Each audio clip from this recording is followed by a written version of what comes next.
La réalité première de l'homme, c'est qu'il est une créature. La liberté d'un être humain est la liberté d'un être limité, et elle est donc elle-même limitée. Nous ne pouvons la posséder que comme liberté partagée dans la communion des libertés. Ce n'est que si nous vivons d'une juste manière, l'un avec l'autre et l'un pour l'autre, que la liberté peut se développer.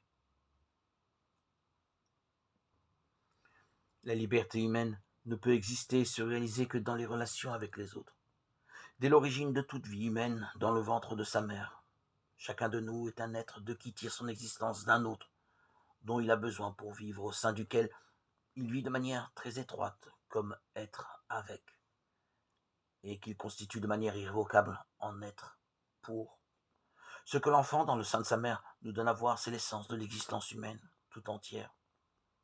L'adulte, lui aussi, ne peut être qu'avec les autres, et par eux, il est toujours amené à cet être pour.